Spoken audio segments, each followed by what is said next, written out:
In the spirit of 100% honesty and 0% judgment, how much of your life is held back by overthinking? What price are you paying by overthinking? How has your life been slowed down or stopped as a result of not taking decisive action, of not taking a decision, making an important decision, about not moving ahead in a substantial way and instead wasting time on busy work, shuffling closer to the end of the diving board without ever actually jumping off? Just take a minute to take stock of it. It could be a lot, it could be a little, I don't know. But we're interested in overthinking here, and today we're going to talk about it, about the mechanism of it, why we do it, and what it'll take to stop doing it.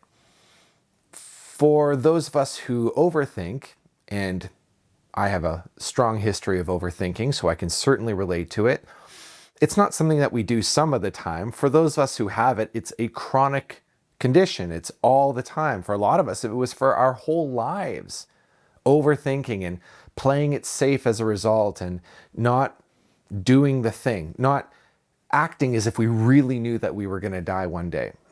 In other words, acting as if we have endless time, infinite time. Nevertheless, if you have suffered from this problem for a long time, it doesn't mean that it needs to take an equal amount of time for you to get off of overthinking. In fact, I would like for you to open to the possibility that your overthinking and the constant inching closer to the end of the diving board without diving off is something that can be brought to a close decisively. I'm going to teach you the formula. I'm going to teach you a way of thinking about it that will allow you to come off of it. And, it may take some practice. Are you going to come away from this video and you stop overthinking completely altogether? Well, maybe. We should open to that possibility. But also, you should be open to the possibility that you're going to receive an insight that you can use and then get good at over time that will have that effect. And it can be brought to a close rather quickly. So that's what we're going to get into. Today's video is how to stop overthinking everything. So if we've never met before, my name is Brent. Pleasure to meet you. Thank you for stopping by. I'm a coach, and I help people come out of chaos and into order, out of friction and into flow, and out of disempowerment and into empowerment. And if you're interested in the one-on-one work that I offer, check the description of this video. You'll see a link there. Head over to that link and I'll take care of you from there. You can learn all about the service that I provide. Nevertheless, we're going to get into today's talk where we discuss the end to overthinking. So, first things first, as we suggested in the beginning, we need to really take stock of what we lose by overthinking, and also what we gain, what we can potentially gain if we were to stop overthinking. So consider this for a minute. Consider what it might be like if you were fearless and there was permission in you to just act, just take simple, straightforward action. I bet even now, over this time that I've been talking to you, you are already considering a few actions that you are not taking that you could be taking. In fact, you've been considering taking them for a long time and you haven't, right? For example, what's that one thing you've been talking about doing that you just never quite do? What's that one project that you started 1,000,000 years ago and you keep talking about finishing it, but it never does quite get finished?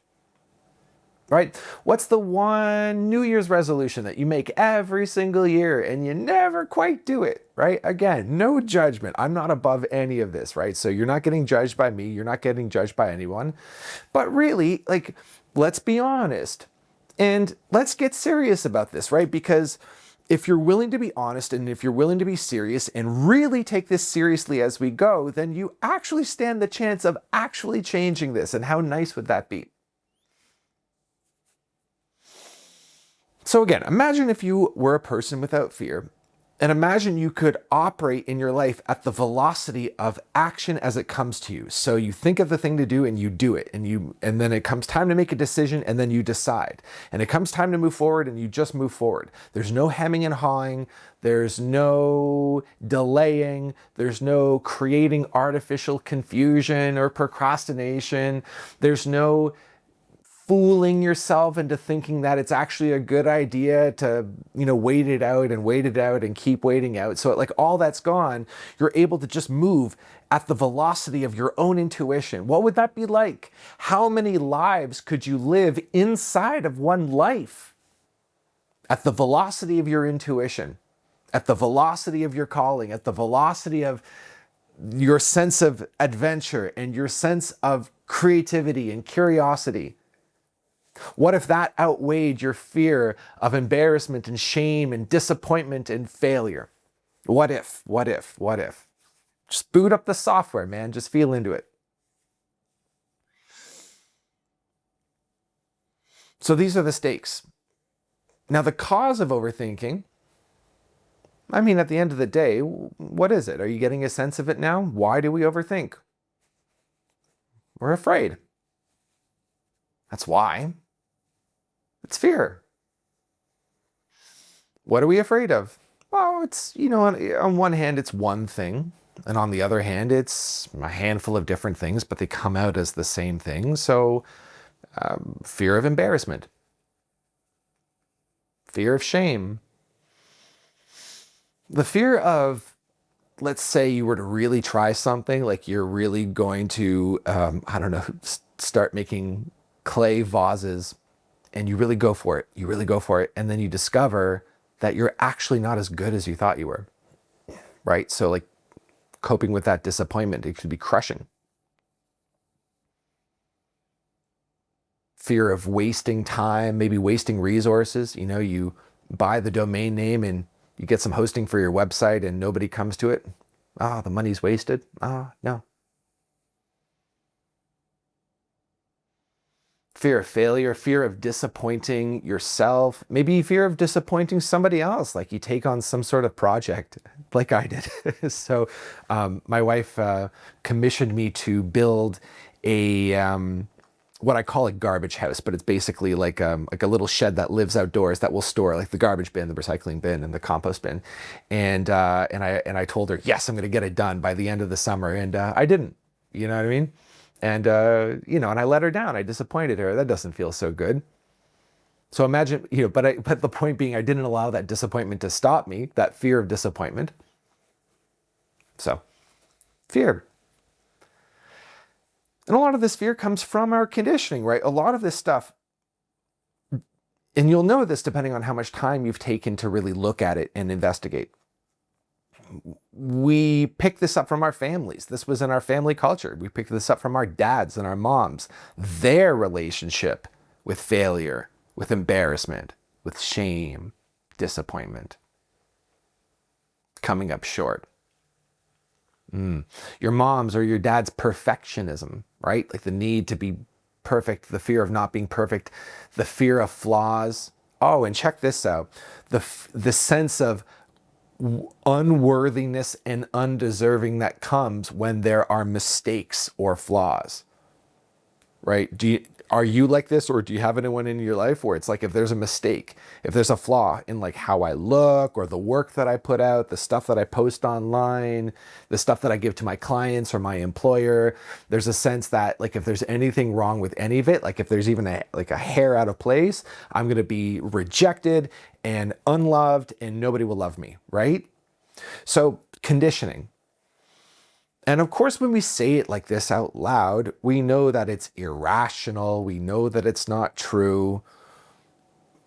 That's the nature of conditioning. That's the nature, especially of childhood conditioning, like the stuff that we just kind of absorbed without really critically thinking about it. So we're not going to attack any of this just yet. We're not going to do anything just yet. Let's just look and take stock and become aware of what you're afraid of and why. And maybe take it another layer further, because you go, okay, here's what I'm afraid of and here's why. And like, the reason why is because, I'm afraid I won't be loved. It's like, okay, then like take it another layer. Go, okay, what's scary about that? What's scary about being unloved or not deserving love or being abandoned, right? Like inquire. And then as you do, you'll see how the overthinking is a survival mechanism. That's all it is. It's a way of staying safe. Not actually safe, but, the ego. the conditioning, the child mind.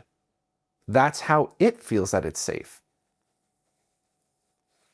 Now, the reason why I keep saying, okay, let's slow down and look, don't change it, don't mess with it, just slow down and look, is because the healing takes place in the looking.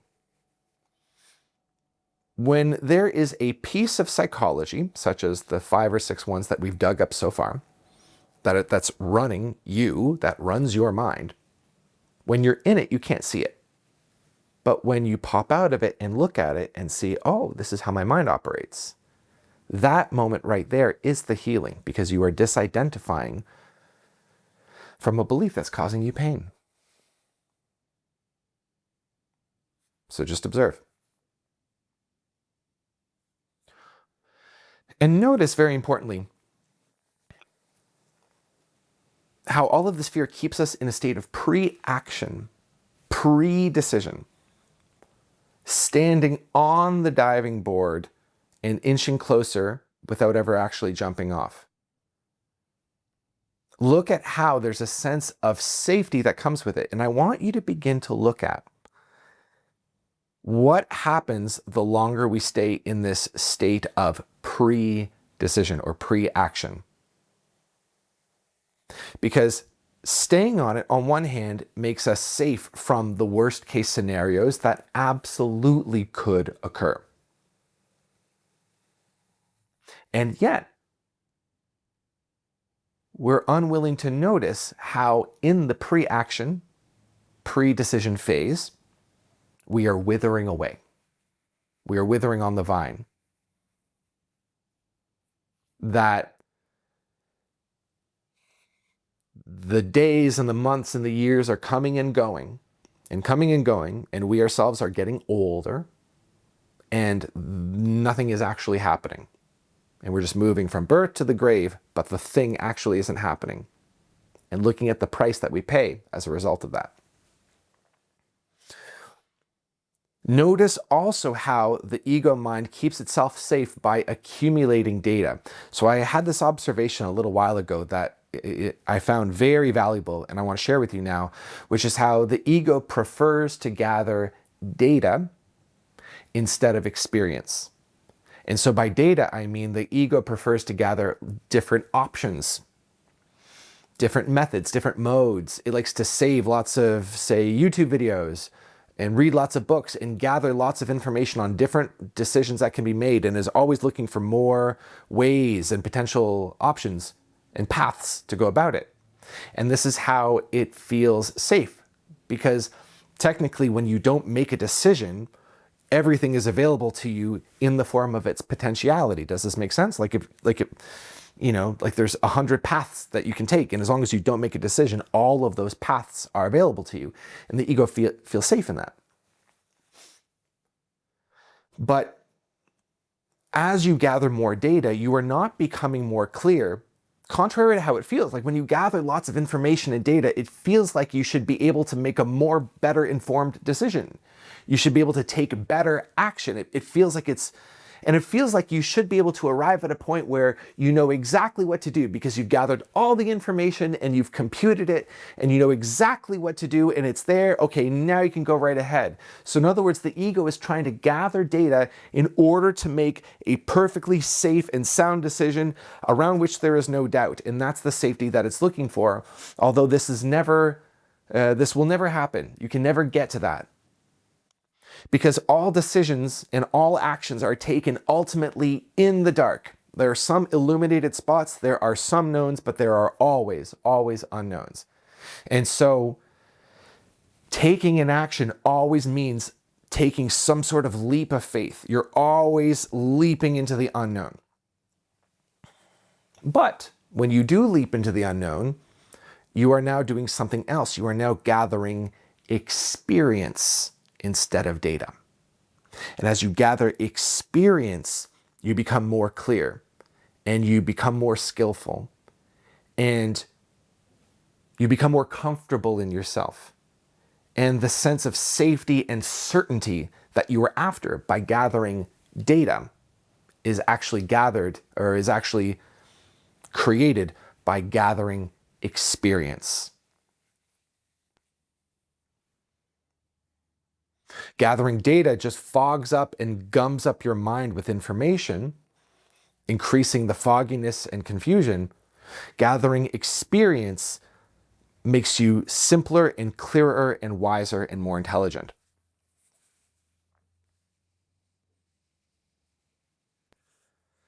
So let's talk about the cure then. We've arrived at this point. So what do we do? So, one more thing to consider before we get into the actual cure, and this is crucial. This is really actually what the whole thing hinges on, which is the worst case scenario. Because the thing that holds you in a pre-action phase is that you know that if you were to take certain actions, you could get the best possible outcome. Like that's possible. Like there's the best possible outcome, and there's this big mid-range, and then there's like the worst possible thing that could happen. And when you think about the worst possible thing that could happen, like that, depending on how good your imagination is, I mean, like it could be really bad, like really, really, really bad. And you think, oh my God, I don't want that. And then if you were to choose between withering on the vine, like just simply not making a choice and life comes and goes and nothing actually happens, versus that worst case scenario, you may think to yourself, I'd actually prefer to just wither on the vine than actually experience that. That's a tricky argument to overcome. And I was thinking about how to address this with you, and one like quick and easy way of doing that is to just simply point to how incredibly unlikely it is that worst case scenario thing will happen. Like it's above 0% chance, but it's probably less than 1% likely that it'll happen. But if you're a real stickler, this may not do it for you. And so I think a better argument for that is to consider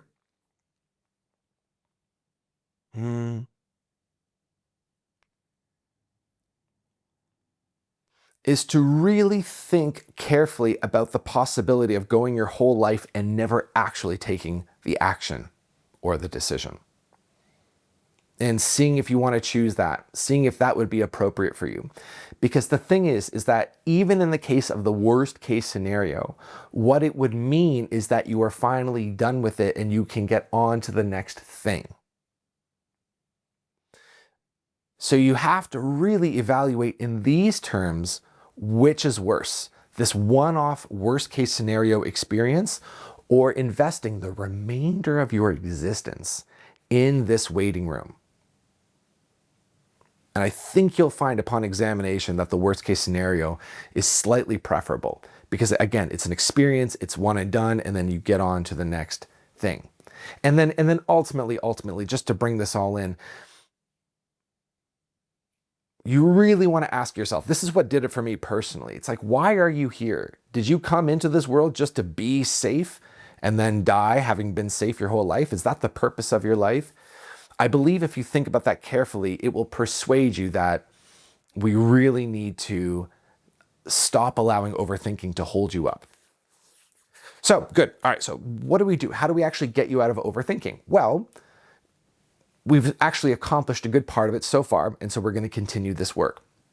So the exercise for you is to become aware, and so like stop the video and actually do this. Actually do this. Actually write this down. Actually turn this into a journaling exercise if you want to bring overthinking to a close. And ask yourself, what safety does overthinking seem to provide me? And then ask yourself, what am I hoping to avoid by overthinking? Okay, good. Step 3 would be to ask, why must I avoid? Why do I feel I must avoid that outcome that I'm avoiding? Okay, note that down. And then ask yourself finally, would it really be that bad?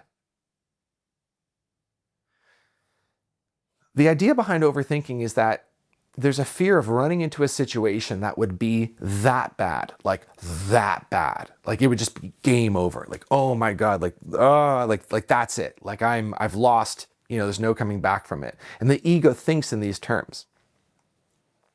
But the truth is that any situation that you ever end up in, you will always be you. Look at how creative and resourceful you are.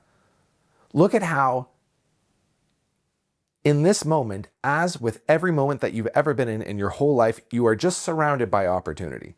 You can do this, this, or that. That'll be the case for you for the rest of your life, no matter what. Some opportunities close and some open, and sometimes you perceive fewer than others, right? And sometimes you have the motivation to go for them, sometimes you don't. But there's never a point where you're actually closed off from opportunity. There's no dead end. There's no cul-de-sac. So the next step for you is to cultivate a willingness to experience that which you've made absolutely bad. The fear of making a mistake, the fear of having a flaw in your work. Cultivate a willingness to allow that experience to be okay. Now, see here at this point, if you feel inflamed by what I just said, it will mean that you have like this code that you operate from. And again, you've just gotten this from your family. You adopted this from your family. And the code is like, no mistakes allowed, no weakness allowed, must avoid disappointment at all costs. Like, look at what you've made like the red zone in your mind in terms of experience, right? And look at how this psychology, despite your loyalty to it, is holding you back. So I invite you now to consider what psychology that you hold sacred in your mind is holding you back from evolving. And as I've mentioned in other videos, I will link it because it's a very, very good one. I'll link it. I forget the name of it. Hold on. Whatever. Okay. I'll link it. You'll see it in below. But it's any psychology that prevents you from evolving, that stands in the way of your evolution, is by definition, on its face, wrong and needs to be gotten rid of, no matter how sacred you've held it up until now. No idea, no psychology, no belief system shall ever be held above you, shall never be so sacred that it prevents you from evolving or continuing along your journey of evolution. Let's establish that now. See deeply, this is another thing, this is the third thing, the cure. See deeply that anything is better than nothing. Do you see that now? Anything is better than nothing. Anything. Even the worst action, the worst failure is better than nothing. And now, instead of me needing to persuade you, which I'm often trying to do, but in this case, I'm not going to try to persuade you. You persuade yourself. You decide, is this true or not? Anything is better than nothing. Because if you are willing to accept that and allow it to be true and internalize it, then no longer does overthinking need to stop you. Convince yourself. Don't accept anything from your own psychology that would say that waiting around and being safe is better than taking an action. That could be a poor one. And that's it. Short and sweet, I think. Oh no, not short. Just felt like it was short. Please hit that like button for me. Subscribe. Thank you very much. Check out the links below. And we're going to finish on this. The truth. The most important thing is to move forward. Move forward. Moving forward demonstrates to you. You are demonstrating to yourself, and it is being demonstrated to you that your intuition and your guidance and your sense of self-trust outweighs your overthinking and your doubt. You are, in other words, you are voting on what is your own source of truth. Is it your intuition or is it your fearful mind? Which, like these are, you have them both, fine. Which though is the source of deeper truth that you want to stake your life on? Move forward, take the action, move into the unknown, stop attempting, oh, hear this, you ready? Stop attempting to make the unknown into the known before you move into the unknown. See? Stop attempting to convert the unknown into the known by thinking about it, by theorizing about it, by reading about it, by contemplating it. Move into the unknown so that it can become the known. And then the circle of the known, the sphere of the known can expand that way. That's how you know something experientially. The leap is required. The leap is required. Thank you very much for watching.